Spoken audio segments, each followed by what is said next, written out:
నమస్తే, welcome to 99 TV. ఏపీలో ఆ ఎమ్మెల్యేల ఆదాయం రోజుకి 10 లక్షలు. అంటే సగటు కడితే 10 లక్షల నుంచి 25 లక్షల దాకా ఉంది. అచ్చంగా దేని మీద ఉంది? ఓన్లీ శాండ్ మీద. ప్రభుత్వం ఏమో ఇసుక ఉచితంగా తీసుకెళ్ళమని చెబుతుంది ప్రజల్ని. బట్ ఆ ఉచితంగా తీసుకెళ్ళటానికి టోల్ గేట్లు ఉంటాయి. ఆ టోల్ గేట్ల నిర్వహణ దగ్గర దగ్గర 80 నుంచి 100 మంది ఎమ్మెల్యేలు వాళ్ళ అనుచరగణం చేస్తూ వస్తున్నారు. కొందరు పేద ఎమ్మెల్యేలు ఉంటారు పాపం. అంటే ఇసుక రీచులు తక్కువ ఉండి అవుట్‌పుట్ తక్కువ ఉన్నప్పుడు వాళ్ళ ఆదాయం కేవలం 10 లక్షలే. వాళ్ళకి మాత్రం చాలా ఖర్చులు ఉండవా? మేపాలి, జనాల్ని పెట్టుకోవాలి, వాళ్ళని తిప్పాలి, టాటా సుమోల్లో ఎక్కించాలి, లంబడి తిప్పుకోవాలి. నెలకొచ్చే ఖర్చు ఎంత అవుతుందండి తెలుసా అండి? వాళ్ళకి అచ్చంగా కేవలం వాళ్ళ అనుచరగణాన్ని మేపటానికి వాళ్ళ భాషలోనే, ఈ మేపటం అనేది వాళ్ళు మాట్లాడిన భాష, వాళ్ళ ఆఫ్ రికార్డ్ కన్వర్జేషన్‌లో 5 లక్షలు అవుతుందండి. సరే, ఏదైనా పెళ్ళిళ్ళు, పబ్బాలు జరిగితే వెళ్తే అక్కడే అయిపోతాయి. లేకపోతే 3 పూట్ల బిర్యానీ ప్యాకెట్లు ఉండాలి, రాత్రైతే తీర్థం కూడా ఉండాలి. సో ఈ లెక్కన వాళ్ళకి 5 లక్షలు అవుతుంది నెలకి. ఇవి కాక వెహికల్ మెయింటెనెన్స్, అది ఎంత లేదన్నా ఒక 4, 5 టాటా సుమోలో, ఇంకా ఇంకొంచెం పెద్దవి. ఈ మధ్య మారింది కదా, కల్చర్ మారింది కాబట్టి కొద్దిగా ఏసీ వెహికల్స్, ఎండీవర్ స్థాయిలో ఉండే వెహికల్స్ ఒక 5, ముందరో 2, వెనకాలో 3 బయ్యన హారన్ కొట్టుకుంటూ పోతుంటాయి. సో దానికో 5 లక్షలు ఫ్యూయల్ కాస్ట్, మొత్తం 10 లక్షలండి వాళ్ళకి నెలకయ్యేది. అందుకు గాను రిటర్న్ ఏంటి, ప్రజలు వాళ్ళకి ఎలా ఇస్తున్నారంటే, అంటే ప్రజలే కదా ఇవ్వాల్సింది, ఏ రూపంలో చూసినా ఈ ప్రజల డబ్బులేగా. రోజుకి 10 లక్షలు, తక్కువలో తక్కువ 10 లక్షలు. కొన్ని బీభత్సమైన అసెంబ్లీ సెగ్మెంట్స్ ఉంటాయి, ఇసుక రీచులు ఎక్కువ ఉన్నాయి. అక్కడైతే రోజుకి 10,000 నుంచి 12,000 టన్నులండి.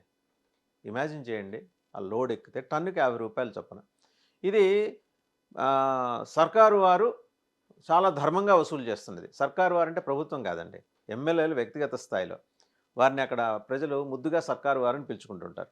వాళ్ళు వసూలు చేస్తున్నది. నిరుపేద ఎమ్మెల్యేలు అయితే 10 లక్షలు, ఓ మాదిరి కొద్దిగా మధ్యతరగతి, ఎగువ మధ్యతరగతి ఎమ్మెల్యేలు అయితే 15 నుంచి 20 లక్షలు.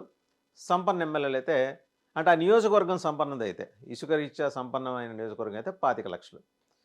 ఇదంతా కూడా ఏంటంటే సీఎం గారి దగ్గర రిపోర్ట్ ఉంది, ఒక 4 పేజీల రిపోర్ట్ ఉంది చంద్రబాబు నాయుడు గారి దగ్గర.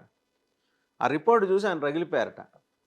మనం జనాలకి చెప్పింది ఏంటి, మనం చేస్తుంది ఏంటి? జగన్మోహన్ రెడ్డి చేస్తున్న ఎదవ పని చూసి అది ఆపుతామనే హామీ ఇచ్చి తీసుకొచ్చి తీరా మోసి వాళ్ళ దగ్గర మనం ఈ వసూళ్ళు ఏంటి, ఈ టన్నుకి ₹50 ఏంటి, విస్తూ పోయారట, విస్మయం చెందారట సీఎం గారు. అసలు ఆ లిస్టు చదవటం మొదలెడితే ఎమ్మెల్యేలందరూ ఇందులో మ్యాక్సిమం బయటకు వచ్చేస్తారు. ఇది కేవలం తెలుగుదేశం ఎమ్మెల్యేలకే పరిమితం వ్యవహారంగా ఎవరు చూడొద్దు. ఎవరి స్థాయిని బట్టి వాళ్ళు, బీజేపీ వాళ్ళ సంఖ్య తక్కువ ఉండొచ్చు, జనసేన వాళ్ళ సంఖ్య తక్కువ ఉండొచ్చు, వాళ్ళు కూడా ఉన్నారు. అత్యధికంగా ఏంటంటే సీఎం గారి దగ్గర ఉన్న రిపోర్ట్ ప్రకారం విశాఖపట్నం, ఉమ్మడి విశాఖ జిల్లా, ఉమ్మడి తూర్పుగోదావరి జిల్లా, ఉమ్మడి పశ్చిమ గోదావరి జిల్లా, పార్ట్ ఆఫ్ కృష్ణా జిల్లాల్లో నియోజకవర్గాల నుంచి చూస్తే యలమంచిలి, పెందుర్తి, విశాఖపట్నం, నర్సీపట్నం, అనకాపల్లి, తుని, రాజానగరం, పి గన్నవరం, కాకినాడ రూరలు, రంపచోడవరం, రాజోలు, కొత్తపేట, రామచంద్రాపురం, తాడేపల్లిగూడెం, నరసాపురం, ఉంగుటూరు, నిడదవోలు, పోలవరం, చింతలపూడి, అలాగే కాయకలూరు, నూజివీడు, నందిగామ. మిగిలినవి లేవా అని కాదు, ఇవి ప్రముఖంగా కనిపిస్తున్నది. 25 లక్షల రూపాయలు హీనంలో హీనం. ఎమ్మెల్యేలు వసూలు చేస్తున్నారా ఇసుక మాఫియా నుంచి, ఎమ్మెల్యేల అనుచరగణం వసూలు చేస్తోందా? ఇతమిద్దంగా ఆ రిపోర్ట్ కూడా సీఎం గారు తెప్పించుకుంటారు. ఆయన ఏం కాంప్రమైజ్ కారు ఇట్లాంటి విషయాల్లో. ఆయన జర్మనీ వెళ్ళినా కూడా అక్కడి నుంచి ఫోన్ కాల్లో అన్ని వివరాలు తెలుసుకుంటున్నారు. ఏంటి అరాచకం? జగన్మోహన్ రెడ్డిని మనమే వేలెత్తి చూపించి ఇవాళ ఆయన వైపు 1 వేలు చూపించి మిగిలిన 4 వేళ్ళు మన కళ్ళలో పొడుచుకోవటం ఏంటని చెప్పేసి తీవ్రంగా ఆగ్రహం వ్యక్తం చేశారట.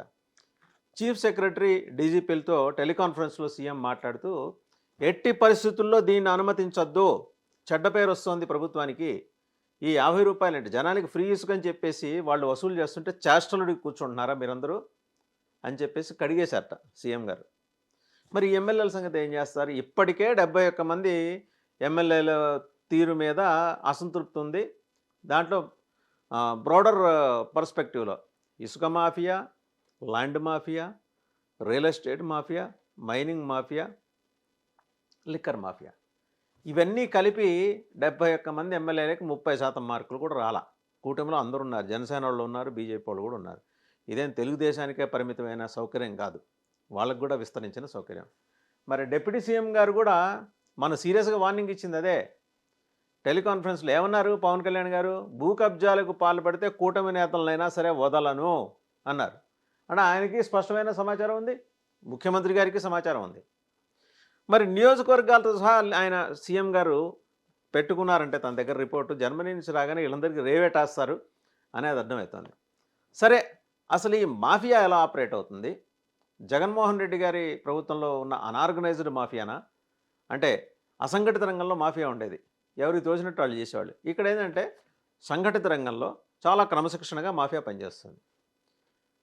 సపోజ్ ఒక నియోజకవర్గంలో 4, 5 రీచ్లు ఉంటాయి. 2, 3 గ్రూపులు ఉంటాయి. ఇదివరకు 2, 3 గ్రూపులు కొట్టుకునేలాగా జగన్మోహన్ రెడ్డి ప్రభుత్వం ప్రోత్సహించేది. వాళ్ళల్లో ఎవరు బాగా అవతలాళ్ళని కొట్టేసి ముందరుంటారో వాళ్ళకి అది దక్కేది. దాంట్లోంచి మరి జగన్మోహన్ రెడ్డి గారి ప్రభుత్వంలో ఉన్న పెద్దలకి వాటాలు వెళ్ళేవి. ఇక్కడ అలా కాదు. ఎవ్వరు కొట్టుకోవడానికి వీల్లేదు. వాళ్ళలో వాళ్ళు అండర్స్టాండింగ్ వచ్చేసారు. ఆ ఎమ్మెల్యేలు కానీ వాళ్ళ అనుచరగణం కానీ అవతల వాళ్ళ పోటీ వర్గం కానీ అదే పార్టీలో తెలుగుదేశం జనసేన బీజేపీ. మనం ఇట్లా కొట్టుకోవద్దు. మన ముగ్గులో మనం కొట్టుకుంటే జగన్మోహన్ రెడ్డి దాన్ని అడ్వాంటేజ్గా తీసుకుంటున్నాడు. ఎట్టి పరిస్థితుల్లో let us not allow Jaganmohan Reddy to enter into this controversy. మనల్ని ఎక్స్పోజ్ చేస్తాడు. 10 రూపాయలు వస్తే ముగ్గురం పంచుకుందాం. నేను కాస్త ఎక్కువ పంచుకుంటాను. మిగిలిన నేను 5 రూపాయలు తీసుకుంటే మీకు 2.5 చొప్పున ఇస్తాను. లేదు వాళ్ళ అవతల వాళ్ళు ఒత్తిడి చేశారనుకోండి, ఓకే, నేను 4 రూపాయలు తీసుకుంటాను, మీరు చెరో 3 రూపాయలు తీసుకోండి. ఇది అవగాహన. అలా గోదావరి జిల్లాల్లో నియోజకవర్గాల్లో అయితే ఐకమత్యంతో కలిసి పనిచేస్తున్నారు. ఎమ్మెల్యేల పేరు చెప్పి వాళ్ళ అనుచరగణమా నేరుగా ఎమ్మెల్యేలేనా? ఎందుకంటే వాళ్ళు అనుచరగణం చేసినా అది రిఫ్లెక్ట్ అయ్యేది ఎమ్మెల్యేనే. ఎమ్మెల్యే వైపు నుంచి ఇంకో వర్షన్ ఉంది ఎమ్మెల్యేల నుంచి. మరి మేము మేపట్లేదండి వీళ్ళని, వీళ్ళకి మరి నెలకి 10 లక్షలు అవుతుంది వీళ్ళ మీద, మాకు ఈ పాటి సంపాదన లేకపోతే ఎట్లాగాని. సీఎం గారి దగ్గరేమో రిపోర్ట్ ఉంది. డిప్యూటీ సీఎం గారి దగ్గర సీఎం గారి కన్నా ఎక్కువ సమాచారం ఉంది. అందుకనే మొన్న ఆయన మాట్లాడింది టెలికాన్ఫరెన్స్లో, భూ కబ్జాలకు పాల్పడితే తాట తీస్తా. అంత స్పష్టంగా ఎందుకు చెప్పారు ఆయన? వాళ్ళ సొంత పార్టీ ఎమ్మెల్యేలు కూడా ఇన్వాల్వ్ అయ్యారు అందులో. వాళ్ళ ప్రజావాణికి వచ్చే వినతి పత్రాలు బయటికి చెప్పట్లేదు కానీ జనసేన నాయకులు ఆ వినతి పత్రాలు చూస్తే వాళ్ళకి అందులో స్పష్టంగా కనిపిస్తున్నది ఇది, ఈ ఆరోపణలే. సరే, ముందర మిగిలిన మైనింగు లిక్కరు తర్వాత వద్దాం. అచ్చంగా శాండ్ మాఫియా దగ్గరకు వద్దాం. అసలు రీచ్లో టన్నుకి 50 రూపాయలు ఏంటండి? మీరెవరు అసలు తీసుకోవటానికి? అది ప్రభుత్వం ఏమో జనాలకి ఫ్రీగా తీసుకెళ్ళండి, మీ ట్రాక్టర్లో తీసుకెళ్ళాలి, మీ టెప్పర్లో తీసుకెళ్ళాలి, మీ లారీల్లో తీసుకెళ్ళాలి. మీరు పంచుకుంటారా?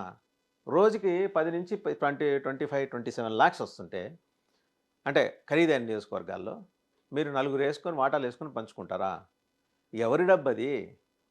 రేపు పొద్దున 29కి ఎలక్షన్స్కి వెళ్ళేప్పటికీ మీరు ఇలా కరువు కొట్టిన మీ ఈ అభ్యర్థులకి మేము ఓట్లు వేయాలా అని కూటమి నాయకుల్ని వాళ్ళే అకౌంటబుల్.